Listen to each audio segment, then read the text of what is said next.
Fight fans, welcome to the PBC podcast, brought to you by Premier Boxing Champions with your host, Kenneth Buhari and Michael Rosenthal.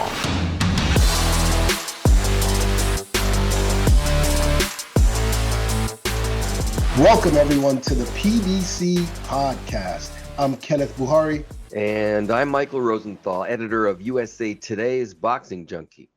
Thank you all for joining us. As always, another big fight week is upon us, boxing fans. The return of Gervonta Tank Davis Saturday night in a bad blood battle against Rolando Romero. We're going to get to that in a second. Also dropping by, undefeated unified super bantamweight world champion Stephen Cool Boy Fulton.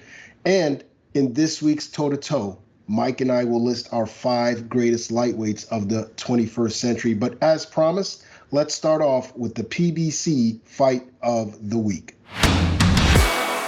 This Saturday, May 28th, live on Showtime pay-per-view from the Barclays Center in Brooklyn, New York, Premier Boxing Champions presents boxing superstar, 5-time world champion Gervonta Tank Davis against a fellow unbeaten hard hitter in Rolando Romero. This encounter headlines a 4-fight card beginning at 9 p.m. Eastern time, and we begin here with the essentials.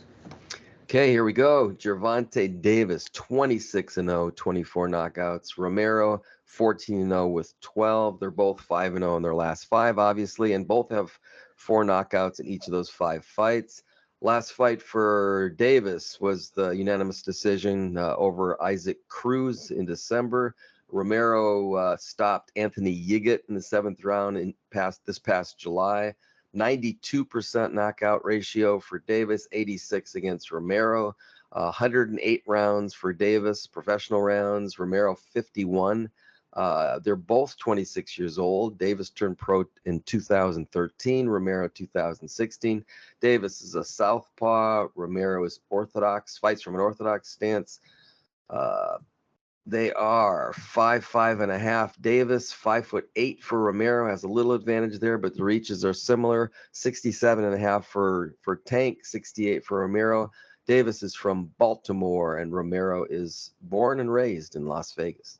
Yeah, what's one thing about Davis I think that doesn't get noted is that he has pretty long arms given his stature. But let's talk about the matchup. In your opinion, what makes this fight so explosive?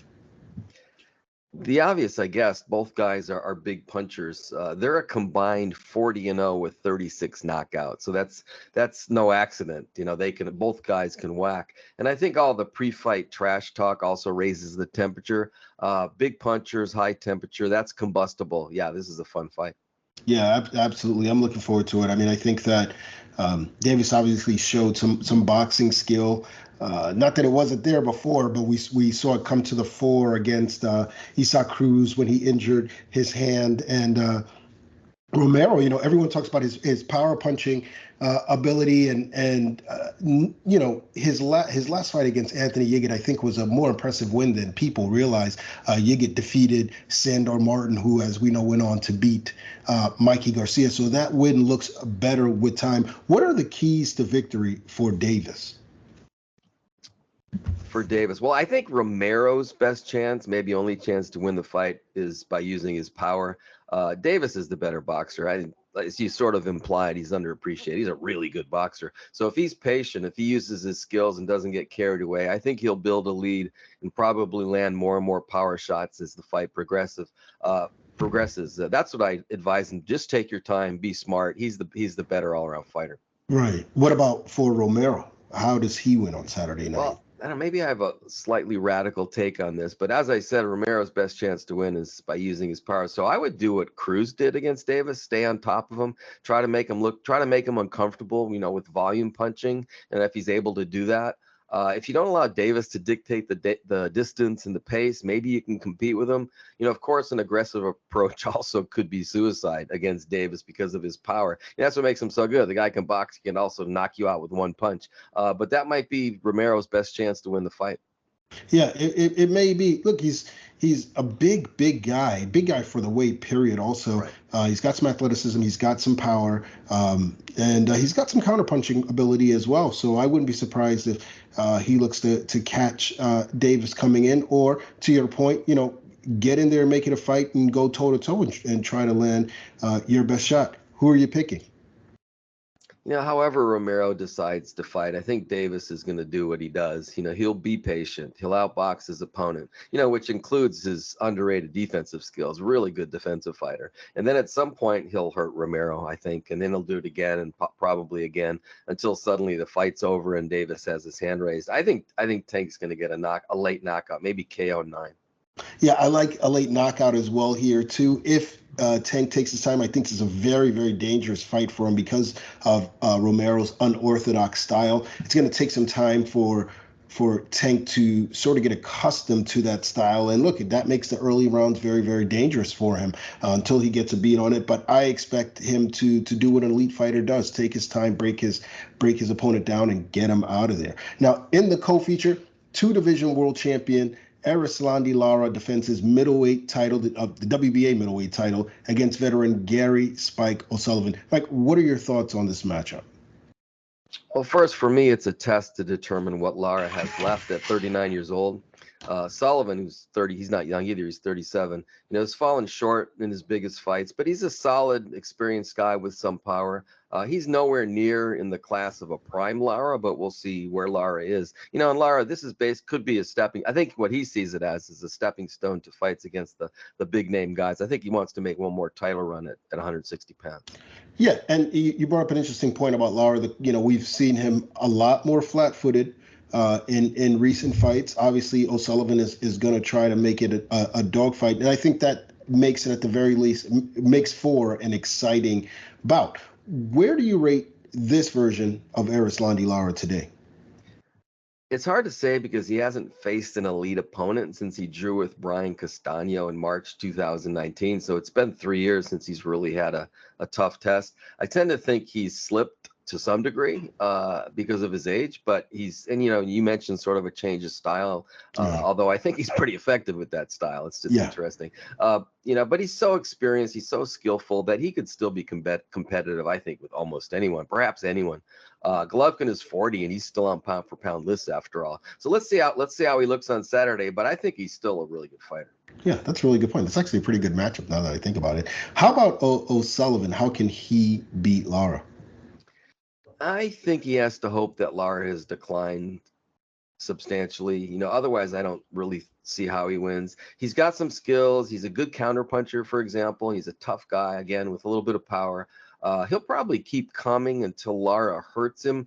I actually think that'll probably happen. You mentioned that Lara's a little bit more flat-footed. I think you can punch harder when you fight that way. Yeah. And I think he does have some power. That's not what you think of when you think of Lara, but I think he does have power. Yeah. I don't really see how Sullivan wins unless Lara's really slipped. But I don't want to. Sullivan's decent. He's just not at Lara's level. I assume you're picking Lara to win then. Yeah, I think he's going to get him late. I think Lara by a late knockout. I'm going to say KO 10. I like Lara early.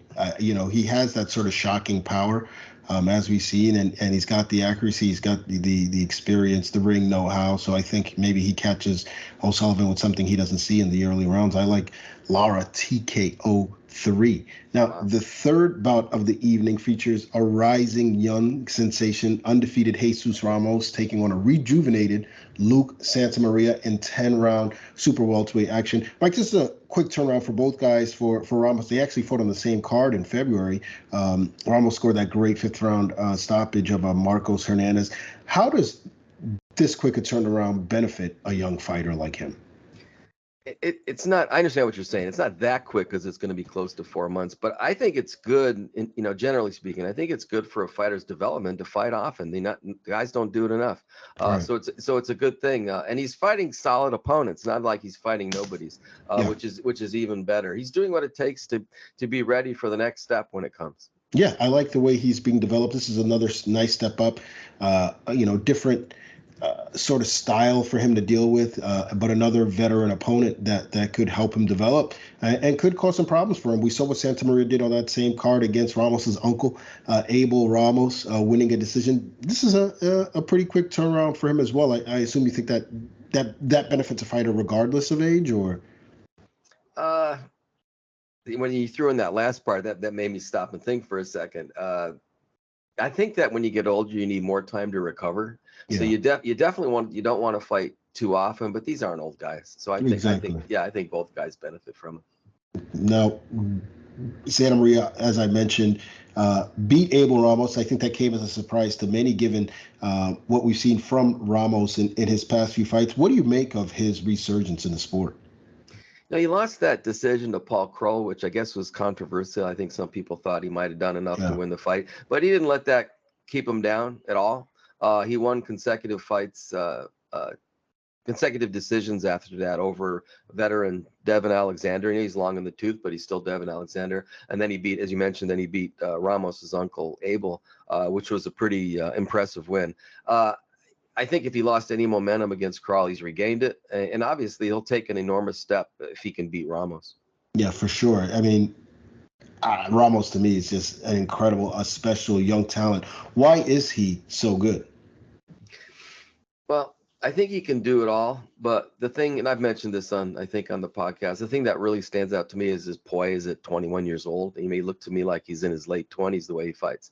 Yeah. He can box, which he's demonstrated in his past several fights. He had all those knockouts, in a row, and then he went 2 fights where it went the distance. But he demonstrated in those fights that he could also box, which is part of the game. Obviously, he can punch, which he's shown from the beginning. And he always keeps his head. He couldn't be progressing much better than he is now. Yeah, very, very impressive. I love the way he's being developed. Who do you like on fight night? I like Santa Maria as a fighter. He's a good boxer, but I think Ramos is just a level above him. I see Santa Maria giving Ramos some problems for a while, maybe even frustrating him a little bit. But I think Ramos is going to take control, maybe somewhere in the middle of the fight, wear Santa Maria down, and pull away in the second half of the fight. He'll probably win by a clear decision or a late knockout. I'm going to say wins by unanimous decision.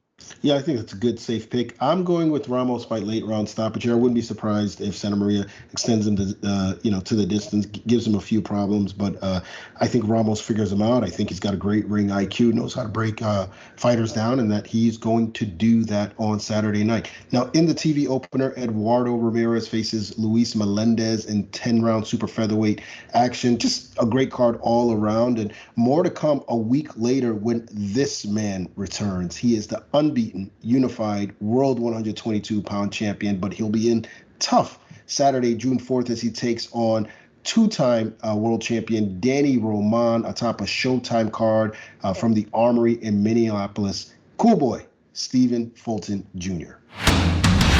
First things first, how has training camp been for your upcoming fight with Danny Roman? It's been great. It's been good. I enjoyed it. And I normally would be like, damn, I'm ready for everything and just be over. Right now, I'm not even forcing it to be over. This fight will be here within another week. It's like, I think things been going great for me. Yeah, I see you've been a little more active on social media talking about the fight and everything. It sounds like you want to go in there and make a statement. Yeah, that's always, yeah. I ain't gonna say that's always, but that's definitely what it is. Now, give us your thoughts on Roman as a fighter. Great fighter, skillful. I just don't think he has what it takes to beat me. So there are some who believe that Roman is the second best fighter in the division. Would you agree with that assessment? I mean, he's he's top 3, top 4. He's top 4, but you can't say that when you got a guy like MJ that beat him for his titles. Right. Roman is a really good counterpuncher. How do you defeat an experienced fighter with that sort of style? I'm a counterpuncher. So won't you guys be waiting for each other to go then? Well, no need to wait. If he's a counterpuncher and I'm a counterpuncher, we just gonna be countering each other all night. Got it. So that kind of gives you a perception of a back and forth fight. Yeah. Because if I throw one and you throw one, then I'm gonna throw one, then you're gonna throw one. So it's like a back and forth fight. Yeah. That sounds like your last fight last November against Brandon Figueroa, who you beat. That was in a great fight of the year candidate, a grueling fight. What did you take away from the Figueroa fight besides his belt? What did I take away from the fight? I took away a lot, but mainly, I'm ready I'm ready to get in there with. I've showed that I'm durable. I've showed that I can stand in there. Everyone's always, he's been hurt before. Okay, and where they got them, and get y'all nowhere. All of these fighters, I feel like they just been trying to hurt me. Okay, now after I get buzzed or hurt, now what? I still want to fight. Right. That's what Angelo Leo said. He's been hurt before. Brandon Figueroa said, yeah, we're going to hurt him. Oh, you've been hurt 5 times in the fight, which is a lot. Not 5 times, but you've been hurt 5 times. Who pulled the victory out? Y'all worrying about hurting somebody. I'm worrying about winning. Right. Floyd has been hurt. All the greats have been hurt. And guess what they did? They still won. Right. Now, Figueroa afterward said that he wanted a rematch. Were there ever any discussions about? He didn't say that. What do you remember? What do you recall? What I recall is I said we could run it back. Right, you said that. That's right. And he said, and then they asked him, would you like to run it back? He's like, no, something he'll move up or something like that. But I don't think he said he would run it back. So there weren't any discussions about it or anything? It was like one discussion, but money got to talk at that point. Right. You've beaten something like 9 undefeated fighters. I think maybe. No, it is correct. Yeah, there was one guy who made his pro debut, so I guess technically he was undefeated. But anyway, but then that would make 10. Yeah, it would be 10 technically, I guess. But I ain't even count them. But right. And you're also unified world champion. Why are you not on more pound for pound lists right now? I don't know, and I don't even care about it no more. I'm just gonna continue to win. I don't care about the list anymore. Okay. Well, you probably say the same thing. I was going to ask you whether you believe you do deserve to be on the list. I believe I deserve to be on there, but if I'm not on there, just don't worry about that. Don't focus on that, Scooter. You got bigger things to worry about, and you continue to win. They'll continue to recognize you. That's all that matters right now. Is me just continue to win. J-Rock always said that to me. Like, nobody cares about nothing you're going through outside the ring. We don't care about your family problems. All you got to do is continue to win. Don't nobody care about that. And that explains it right there. You just got to continue to win, and then I'll be recognized for whatever. But as far as me, I don't care about being recognized by pound for pound or anything. I don't care about the recognition anymore. That's not what gets me going. Winning is all I got to do. Now, assuming you get past Roman, in your opinion, how realistic is an undisputed match versus Muradjan Akhmadaliev? I feel like it's 100% realistic. I like it. We just got to win. That's all that matters. Just win. I mean, if that fight happens, though, let's say that fight happens, you become undisputed. Is there anything left for you to conquer at 122? I mean, aside from that fight. It wouldn't be enough. I'll be the first ever to do that. So I'll go down as one of the best super bantamweights. One of them. I'm not going to take full credit and say the best ever at the weight class, because styles make fights. And I would have to get in there with them other fighters that was before me to say I was the best ever. Yeah. But I'll be one of the best super bantamweights ever. Definitely the best of this era. And especially of this era, and the only one that do that. Right. Now, when do you expect to move up to 126? I got to get them belts first. Then I can talk about that. Got it. So getting back to your fight on June 4, given the matchup styles, do you have an idea in your head about how the fight will play out? You sort of alluded to it before, a back and forth thing. Is that how it's going to go? I don't think it will really be that much of a back and forth, though. I've said that, but I don't really think it'll be much of a back and forth.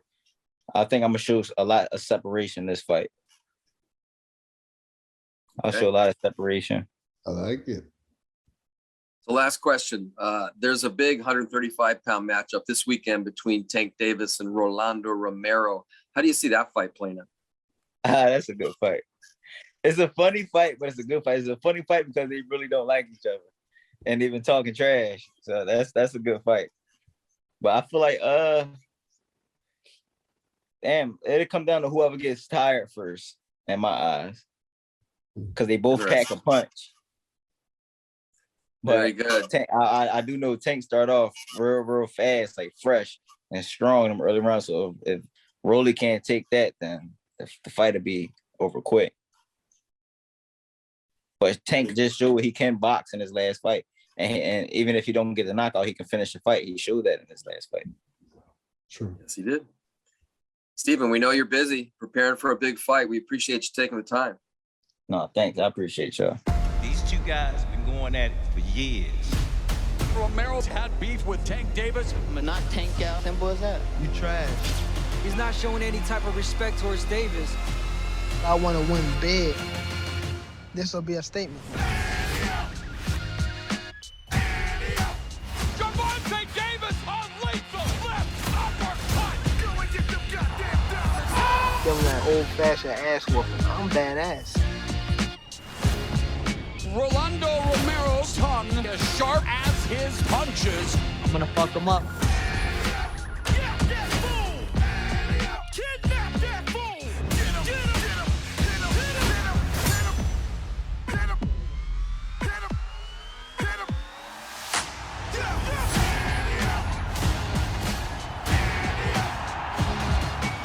Someone's going to sleep on May 28th. You do not want to miss it.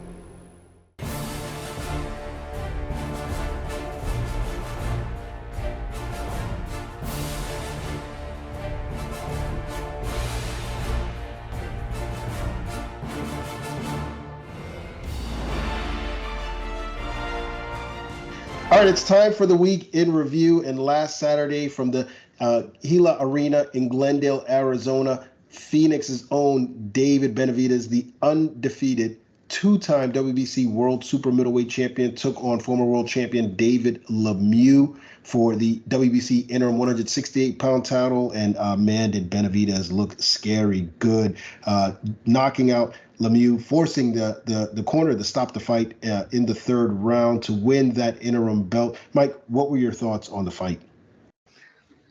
Well, it turned out to be more of a showcase for Benavidez than it did a competitive fight. I picked Benavidez to win by knockout, but I didn't expect quite that level of quick, just immediate destruction. It was pretty awesome. I think it spoke to both Benavidez' ability to bust up his opponents and the fact that a smallish, aging Lemieux was out of his depth in the end. I'll add this, though. It wasn't boring. Benavidez tore Lemieux apart, but Lemieux never stopped throwing punches until his corner said, enough is enough. He would have just gone down swinging, which I was really admired him for that. They served up some serious drama on Saturday. Yeah, they did. Benavidez is a good combination puncher, but when he sits down on his punches like he did that first left hook, in the first round, he is a murderous puncher, and I thought we saw that. And to Lemieux's credit, he never stopped trying. He, like you said, he was just out of his depth here. Where does Lemieux go from here? The guy's only 33. He could probably continue to fight if he wants to. I just think he's begun to slide. And again, he's a small 168-pounder. I don't see him going back down to 160. All that's just a bad combination. If I were advising him, I'd bring up the possibility of retirement. He had a good career. He won a title. He entertained fans for a long, long time. He should be proud of what he's accomplished. Yeah, I believe so. What about Benavidez? If you could make a pick, who would you have him face next? I'm assuming that, actually, it's more than an assumption. There was the news just broke that looks like Canelo Alvarez is going to fight Golovkin in September. So he's out for now. So Benavidez will have to look elsewhere. He's mentioned Caleb Plant, which I think would be a compelling style matchup and an important fight.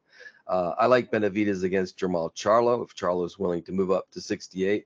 And I think Benavidez and Demetrius Andrade would be an interesting matchup too. But to answer your question, I think I like the Plant fight the most. But Charlo's really close. I'd be really happy with either one of those. I think Benavidez needs that level of opposition if he's not going to fight for the title immediately. So if I had to pick one guy, I think I'd go with Plant right now. Well, let's dream for a bit. You mentioned Canelo Alvarez.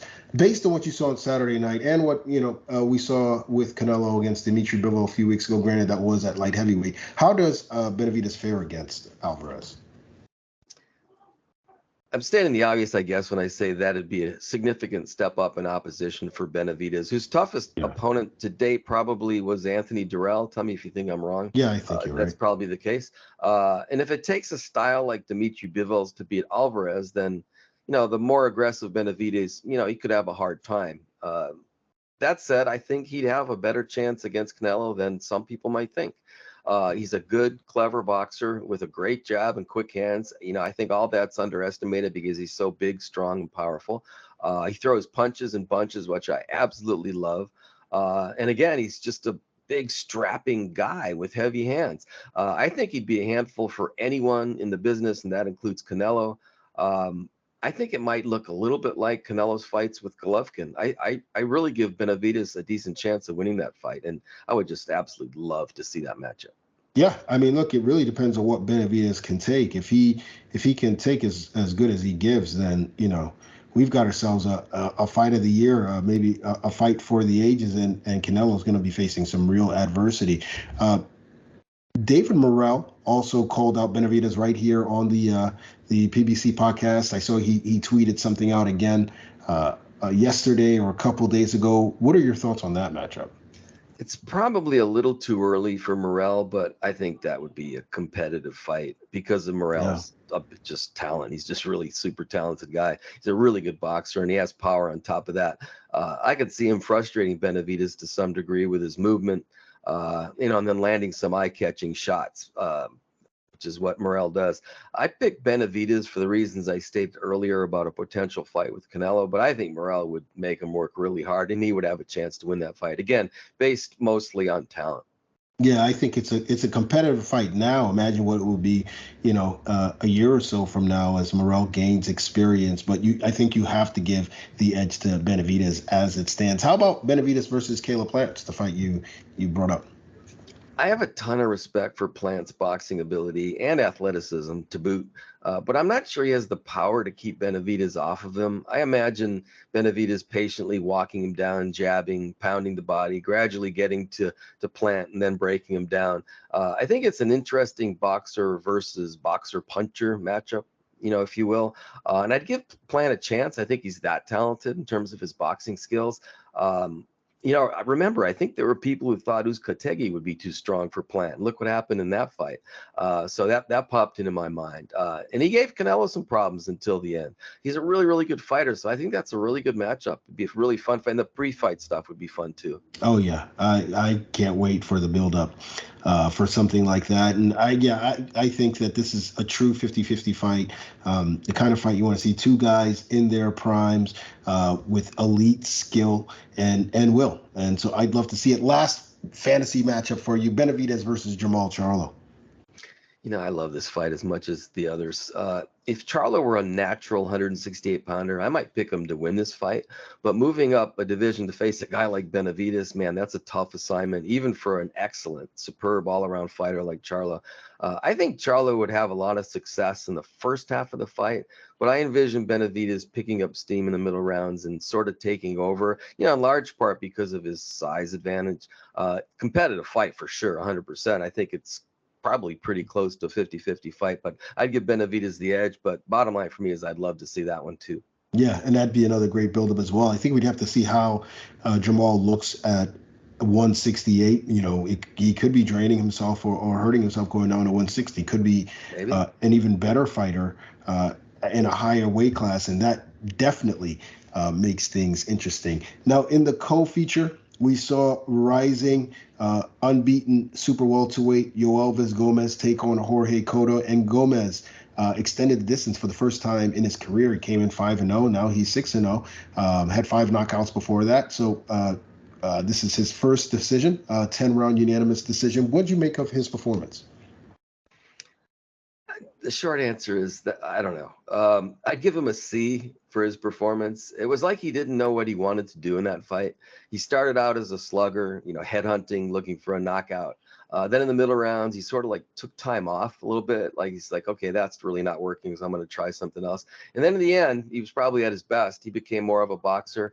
It produced a victory, a clear victory, but I'm not sure what to make of him. I think he needs to jab more. He needs to throw more combinations. He needs to throw more body shots. He needs to do a lot of things. He doesn't need to come out like a wild man at the beginning like he did. That just didn't make sense. It didn't work. All that said, this guy's really talented. He's a good boxer. He's got power, obviously. He just needs to take his time a little bit. The knockouts will come, the wins will come. So I bet he learned a lot from that fight. I bet he's a better fighter going forward. Yeah, absolutely. It seems like he sort of figured things out sort of midway through the fight and settled down more. And if we see more of that style that we saw in the latter stages of the fight, it's going to be very, very tough to beat as he develops. Where's there room for improvement for Gomez? Yeah, as I said, don't be a headhunter. That's one example. He has a lot of tools. He just needs to use more than just the one big shot to the head. Yeah, I think so as well. I mean, box more, be a little more patient. Things that you learn, as you continue to develop. What should be next for him? I would have him fight Cota level opponents for a few more fights until he works out some of the kinks. I think what you said is true, though. I think he sort of grew up a little bit in that fight, during that fight. But I think he still has things to work on. Again, ton of talent, a lot of experience in the amateurs, good pedigree. But he doesn't need to rush. Maybe he fights. I mean, at the most, maybe he fights a fringe contender next. But I wouldn't put him in against a big name guy yet. I don't think he's ready. Yeah, I don't think he's ready either, and I like your developmental plan. In the televised opener, rising Dominican prospect Luis Nunez outboxed a pretty game Jonathan Fierro in a fun fight. Nunez won a close 10-round unanimous decision. All three scores were 96-94 in favor of him. What was your take on this one? It was an entertaining fight, wasn't it? I thought after about 3 rounds that Nunez was going to pull away for an easy victory, but Fierro never stopped firing and he kept it competitive. I really enjoyed that fight. Yeah, it was a great fight. I mean, Fierro only 18 years old. I'd like to see how he developed. What was your thoughts on him? Exactly. I think there's something there, maybe something really good there. Remember, you mentioned he's only 18 years old. He's just a kid. He's just starting out. In light of that, I think what he did against a good, more experienced opponent was pretty damn impressive. Yeah. Obviously his calling card is his big left, his overhand left that he kept throwing, but he showed that he could box. He showed he could move pretty well too. I'm guessing, like the previous fight, I'm guessing he learned a lot in that fight that he could apply, to the next outing and, going forward. One more note. I love the fact that he cried as he left the ring. That shows me that he really, really wants it, which is crucial. I think this kid's going to make some noise. Yeah, I think so too. He's got some things he needs to show up. Showed a good chin too, by the way. He took some big shots, but you definitely don't want to take too many at that level. So there are some things he needs to show up. But I thought he showed enough talent, enough ring know-how. You can see there's something there. How good is Nunez? I think it's a little bit difficult to say with for sure because again his opponent was only 18 years old and he's still developing. But I think he's really good based on what I can see. He more or less controlled the fight against Fierro when he boxed and didn't exchange with the guy who's a slugger. I think his nature is to mix it up though, and that's when he got into a little bit of trouble when he stood there and fought with Fierro. Yeah. I'm not saying he should be a dancer. He just needs to box and keep his fighting spirit in check a little bit to a point where it's advantageous to him. I think there were moments where it became advantageous to Fierro, where he sort of lost it. That's when his corner was sort of yelling at him, don't do that. Just keep boxing and you're going to win this fight easily.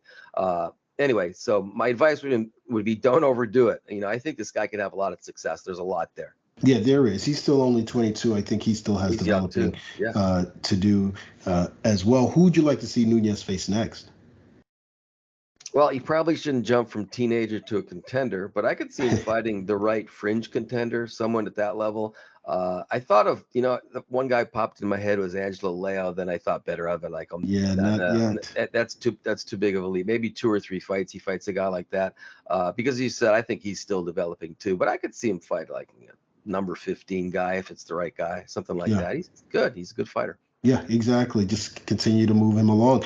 Quick reminder, guys, in our prediction league, both Mike and I are 21-6-1. Nothing changes. Nothing will change anytime soon.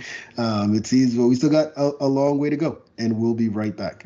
These two guys been going at it for years.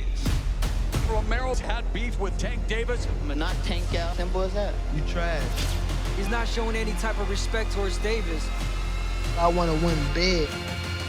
This will be a statement.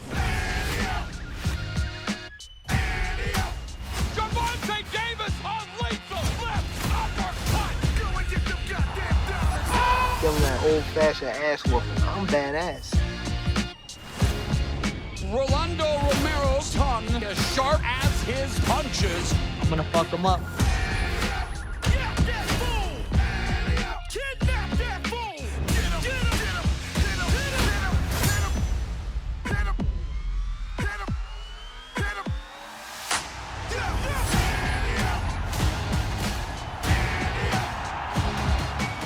Someone's going to sleep on May 28th. You do not want to miss it.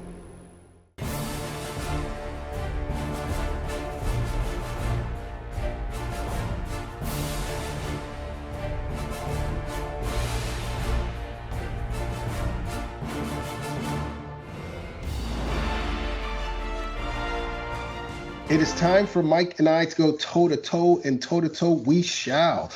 This week, the topic is the 5 greatest lightweights of the 21st century. As always, we'll go in ascending order. So, Mike, the floor is yours. Real quick, just wanted to preface this by saying this might have been the toughest assignment since we started doing this. There were 7, 8, 9 guys, I think, that you could have made arguments for. I ended up just picking 5 because I had to, because that's what we decided we were going to do. So, and again, even the order could have been any order, because I honestly don't think any single guy really stood out, just jumped out. Okay, that guy has to be number 1, that kind of thing, which usually happens in a list like this. Just didn't happen. Anyway, with all that being said, I'm going to start with my number 5, which is Teofimo Lopez. Lopez might have been higher on this list had he not fallen on his face against George Kambosos in his last fight. But one could argue he still belongs, I think. He stopped Diego Magdaleno. He outpointed Masayoshi Nakatani. Pretty big win. He put Richard Comey away in 2 rounds. Comey was, I think, people gave Comey a chance to win that fight. And then he scored a huge upset when he outpointed then pound for pound king, at least on my list and a lot of other lists, Vasily Lomachenko in 2020. So I just thought he did enough to get to number 5 on my list. Yeah. I'm okay with that. I think with Teofimo Lopez, he did not make my list. My number 5. I thought that he was exposed quite a bit in his fights against Nakatani, who's not necessarily elite level. And then, of course, we saw the loss to George Kambosos Jr. My number 5 is Terrence Bud Crawford, who had a brief reign at 135, but an impressive one, beating Ray Beltran when Beltran was still a sturdy prime fighter. Same with Yuriorkis Gamboa. Obviously, that was one of his big wins, arguably the biggest win of his career. The impressive win over Andrei Klimov, who was undefeated at the time, and of course, traveling to the UK and beating Ricky Burns for his world title. Passes the eye test, the resume test. We've seen obviously what he's gone on to do in other divisions, so he just makes my cut at number 5. Yeah, he was one of the, well, first of all, you know how I feel about Crawford. I have number 1 pound. I love Terrence Crawford. I just looked at the guys that he beat: Alejandro Sanabria, Klimov, Ricky Burns, a so-so guy. I think Gamboa wasn't great at 35. I do have respect for Beltran, but I think of him more as just a tough guy than anything else. So, yeah, I think he's one of the guys that you can make an argument for. He just didn't make my list because I didn't think he had that one big victory that put him over the top. Who you got number 4? Number 4, I have Diego Corrales. He technically had a bunch of fights at 135 pounds, a lot during the early in his career against guys I never heard of. But there were 2 that were worth mentioning, and they were big ones. The 10th round knockout of previously unbeaten Acelino Freitas, which I don't think people might forget how big that was at the time. That was pretty significant. And then arguably the biggest win at 135 pounds by anyone during this period that we're talking about. His classic come from behind knockout of Jose Luis Castillo in 2005.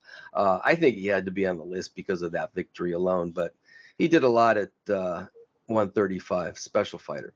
Yeah, I absolutely agree with you that he did a lot at 135, and I'll get to him shortly. My number 4 is Mikey Garcia. It seems a lot of great fighters sort of use 135 as a stopover. I mentioned Terrence Crawford. Mikey Garcia did the same. Obviously, took 2 years off of the sport, came back, and then won a world title against the undefeated Zlatan. And folks forget that a lot of people were picking Zlatan to beat Mikey Garcia at that time, and he destroyed him in 3 rounds. And of course, the very impressive victory over Robert Easter Jr., a decisive victory where he dropped Easter to unify the titles at 135. Mikey Garcia, one of the best 135 pounders in the game today. Yeah, and he's another guy I consider, another guy that I love. I love what Mikey Garcia did at the lower weights, especially. But he only had like 2 fights. I think this is why I didn't include him. He only had 2 fights at 135 pounds. I'm looking at the record right now, and I see the Easter fight. I see the Zlatan fight. And did he even have another fight at 35?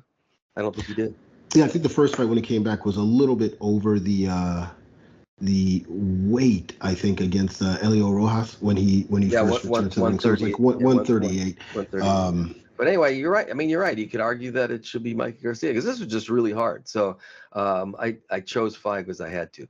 Yeah, I hear you. Let's go to number 3. I'll kick this one off. You mentioned him already, Diego Chico Corrales.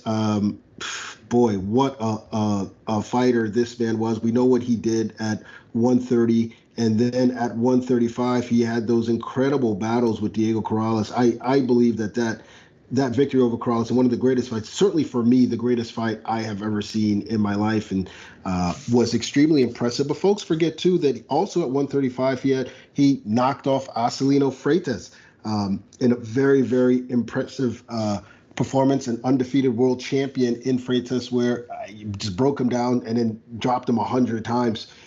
Before stopping him in the 10th round. I mean, 10th round stoppages over Castillo and Freitas, 2 incredibly impressive wins.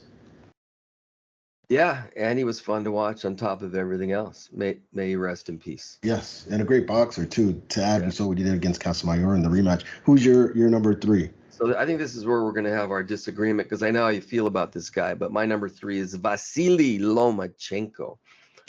He reigned as pound-for-pound king while he was at 135, with successive victories over Jorge Linares, Jose Pedraza, Anthony Crolla, and Luke Campbell. He was upset by who? Oh, yeah, because that's your editorial comment about those 4 guys. He was upset by Teofimo Lopez in a fight that I still don't really understand. But he bounced back to stop Mayoshi Nakatani and then Richard Comey. The book on Lomachenko as a 135 pounder isn't finished yet, but I think he already has a solid enough resume to be on this list. I disagree, but what I find interesting is that, you have him rated higher than Teofimo Lopez? Yeah, I know. That's another. You know what? How does that work? You have one guy beating the other guy, and then that guy loses to another guy. It gets really complicated. I just think he did more than Lopez at how lightweight. So? Who did he beat at lightweight that was more? Well, I just mentioned the guys. You talking about? I mean, the reason why I say that is because he beat Comey and Nakatani, 2 guys that Teofimo beat. One of them, Teofimo flattened in 2 rounds. The other names that you mentioned, Anthony Crolla, Luke Campbell and Jorge Linares, they certainly aren't better than knocking out Comey in 2 rounds. So I don't see how he could be rated above those guys. Yeah, I hear what you're saying, and again, like I sort of when I prefaced this, I said the order could be different. Just that love. I don't think sense. I don't have anything against him. I think he's a great fighter, but I think he's just it's just like, oh, let's just ignore his losses and pump up his big wins. Teofimo beat Vasily Lomachenko. There's no mystery to it. Like, I don't understand what happened. What happened is that he lost, and Teofimo beat him. Not to mention his subsequent wins since Teofimo were against two guys that Teofimo had already beat. So I don't understand how. I think Lomachenko was overall, based on what I saw, Lomachenko, I think he's a better lightweight than Teofimo Lopez. Teofimo Lopez had one good night. I mean, depends on who, but you can't list Comey and Nakatani as good nights for Vasily Lomachenko and ignore the fact that Teofimo beat them before Comey fought them. So those are three good nights right there, and one of Teofimo's good nights was in beating Vasily Lomachenko. Let's just compare Krola, Linares, Comey, Nakatani, and Campbell, or beating the great Lomachenko, Comey, and Nakatani. What's a better group of wins? You know what? Let's just keep going over this list. Okay, so I mean, we could just keep going back and forth. It doesn't make any sense. I think Lomachenko did a little bit more. He had more wins, more important wins at lightweight than Lopez. I think that's clear. He fell flat in that fight. Lopez fell flat in his big fight against Kambosos. I'm just looking back and watching them as lightweights. I think Lomachenko was better. I think he accomplished a little bit more. So that's why he's a little bit higher on my list. I think the most important win at lightweight since Loma is so impressive is actually beating Lomachenko. But let's move on to number two. I'll kick this one off. My number two is Jose Luis Castillo. Just a strong man at 135 pounds for a very long time. Obviously, the two wins over Diego Corrales, the two wins over Stevie Johnson, I believe, or at least one win over Stevie Johnson as well, and a slew of lightweight contenders. I mean, this guy was the number one rated lightweight for a long, long time until he lost to my number one. Who's your number two? My number two is Jose Luis Castillo. Two-time champion in the early 2000s. He sort of came out of nowhere to upset Johnston to win a belt. Gave Floyd Mayweather arguably the toughest fight of his career and losing his title. And he lost the rematch too. Regained the belt by beating Juan Lascano, who was a good fighter, and also had victories over Yoel Casamayor and Julio Diaz, who was good. He lost to Diego Corrales in that classic brawl, but beat Corrales in the rematch, albeit over the weight slightly. Anyway, Castillo was a beast at 135, so I feel pretty good about him being number two. Well, we're in agreement. Let's go to number one. Who you got? Number one, honestly, I felt kind of weird choosing number one, but I guess you can't really go wrong when you have Floyd Mayweather number one on any list. Mayweather fought only 5 times as what I'd call a full-fledged 135-pounder. Obviously, won all 5. He had a tough time against Castillo in their first fight, as we've talked about, but he overcame adversity in that fight, which should be appreciated. He overcame adversity to win a fight, and I thought, even though it was competitive, close fight, I thought it was a clear win for him. And he won the rematch more convincingly. He also beat Emmanuel Augustus, Victoriano Sosa, and Philip Ndu at that weight. Not a real deep resume at 135, but come on, he was still Floyd Mayweather. He's number one here almost by default, but again, I always feel okay when Floyd Mayweather's my number one. And as far as overall, like pound for pound on this list, Vasily Lomachenko would be number 2. I'm gonna wait till his career's over. There was a pound for pound list that came out a week ago that had him rated higher than Jermell Charlo. And I get the sense no matter how many times he loses, there'll always be an excuse or a reason why Lomachenko still deserves to be up there. I don't understand how he's on a pound for pound list, but Teofimo's not. George Kambosos not. And it's interesting, actually. I think he's gotten by on that Russell win for a long time. Russell, a great fighter, but when Lomachenko fought him, let's not forget he was not even rated in the ring top 10. I think that's reasonable what you're saying, but I think with him, a lot of it's the eye test. That's a little bit more important to me than I would say all of it. What's his best win? I mean, I think it's Russell. I think the other wins are good wins. His other top wins are good wins, but he doesn't have any standout win other than Russell. What's his other big win? Well, it depends how you define big win. He has a lot of good wins, which is he has some good wins. Yeah, which is how you build. Should be noted that he didn't beat a single top-rated fighter at 130. which is where he won another title. He was gift wrapped another title. And you'd have to sit and think about, Russell, what's the other standout win? Well, you'd have to sit and think about it. We can go one. You're right. You wouldn't have to do that. I'll tell you what. You said he'd be rated number 2 pound for pound. Look at everybody on the list. You wouldn't have to do that for any of these other guys. I mean, all these guys have significant wins across multiple divisions. Except for Castillo. You could never convince me that Jose Luis Castillo's better than Lomachenko. Does Lomachenko have a better win than Diego Corrales? That's Stevie Johnston. But that's you can argue that he doesn't, I suppose. But I mean, I'm asking you. But Lomachenko's but he's better than any of those guys. That's from my opinion. So does he? Okay. But does he have a better? That's fine that you think he's better. But does he have a better win than Diego Corrales? Are you saying that Corrales' best win was the fight against Castillo? I'm talking about for Jose Luis Castillo. He stopped Diego Corrales, for instance, right? Does Lomachenko have a better win than that? I think Gary Russell Jr.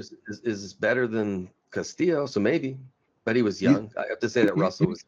You think that Lomachenko's win over Gary Russell is better than Castillo's win over Diego? No. That wasn't your question. You said, no, that is my question. Did he beat a better fighter? You said, did he beat a better fighter? Does Lomachenko have a better win than Castillo beating Corrales? You mean Corrales beating Castillo? Well, they both beat each other. Castillo also beat Corrales as well, right? Right. Okay. So does he have a better win? Arguably, well, I think Russell was too young. So I mean, arguably, you're right on that, I suppose. But I'm looking. Go down the list here. When I asked you, aside from Russell, what's his best win? I guess Nicholas Walters was undefeated and highly regarded when he fought him. There's another example. Rigondeaux was undefeated when he fought. Rigondeaux, he fought Rigondeaux. Rigondeaux's fighting at 118 now. Okay, he fought Rigondeaux. Got it. Rigondeaux went up in weight. I understand that. Still, Rigondeaux was Rigondeaux, and he was undefeated. He climbed an entire 3-4 stories to fight this guy and was old. You pointed out Nicholas Walters and Guillermo Rigondeaux moving all the way up in weight. That's fine. Those are good wins. I'm just pointing out to you that these guys have wins on their resume like Jose Luis Castillo. The way I look at this is I look at Lomachenko's record. He has had a lot of high level wins. You could say that the other guys have single wins that are better than. No, they all have high level wins. A number of them just as good or better. Okay, but none of them looked like Lomachenko when they fought. That's the key thing for me. None of them were as dominating as Lomachenko. So I never looked at any of these other people with obviously. Let's just say dominate. That was high level. He beat Russell by majority decision. He got up off the canvas to beat Linares. He looked really good. He looked really good agast Russell, but Russell was young. So he's good. Yes, and he won by majority decision. That was a close fight. I know there's been some revisionist history. I advise you listeners go out and watch it. It was a close fight. It wasn't like I was there. I know it was a competitive fight. Yeah. Okay, cool. I mean, we could go fight by fight and talk about whether we think he dominated the guys. Again, I love the Linares win. I love the Pedraza win. I love the Campbell win. I mean, if you add up all these together, none of those wins are like. He's beaten a bunch of good fighters. He's a very good fighter. Yeah, he's beaten a bunch of good fighters. Just all these guys on the list have beaten a bunch of good fighters, and some have even beaten great ones. But here's the thing that you seem to refuse to acknowledge. We look at this differently. You're going to pick out one single victory, right? And you're going to say, okay, Lomachenko doesn't have a victory at this level. Okay, that's fine if that's what you think, and you might have an argument, right? But what I do is I look at the whole picture. I look at all the guys he's fought. He's fought a lot of good guys, a lot of good wins. Dazzling performances, in my opinion, from my perspective, just dazzling. I don't watch any of these other guys with the exception of Mayweather, probably, maybe Mikey Garcia a few times, where I go, wow, and watch this guy and go, wow, like it's the wow factor. The wow factor is really important to me.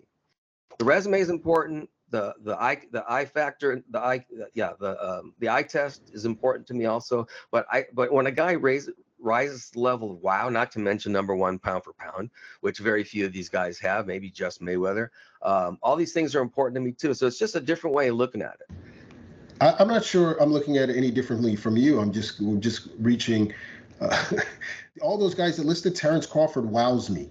Much more than Vasily Lomachenko does. But Jose Luis Castillo, his style may have been different. It may not have been, I move a lot and I'm fancy, but he wows me with his impressive body punching. with his pressure cooker style. Diego Corrales, who could box, who could brawl, who's fighting on the inside, was breathtaking. He wowed me. Mikey Garcia, with his technical style, with power in both fists, he wows me. They all wow me. They're all top fighters, but I'm not pointing out just single wins here. All of these guys listed have many good wins on par or better with the ones that you listed for Lomachenko. It just so happens that they also have upper tier wins that Lomachenko doesn't have. So these guys have the wow factor. All of these guys have the wow factor, and they have better resumes, is what I'm saying. But you know what? We're That's your opinion. I respect we that. agree to disagree. Yeah, I just don't agree. I just don't agree with it. Yeah. Yeah, we agree to disagree. We'll always agree to disagree. But look, the story of Lomachenko's not over as far as I'm concerned. He still has time to do something, maybe avenge a loss or two on, in his life. Anyway, we both agree that Mayweather is the number one lightweight, and that, you know what, all of these guys are great lightweights, and that's what boxing fans do. We go back and forth, and me and Mighty Mike, no doubt, will continue to go back and forth on this topic on air and off air. We want to thank you guys for tuning in. Obviously, we want to thank Stephen Fulton for joining us. Can't wait to see Tank versus Rolly Saturday night Showtime pay-per-view from the Barclays Center in Brooklyn. Be sure to check it out. We'll be back next week to discuss that and much more right here on the PBC podcast.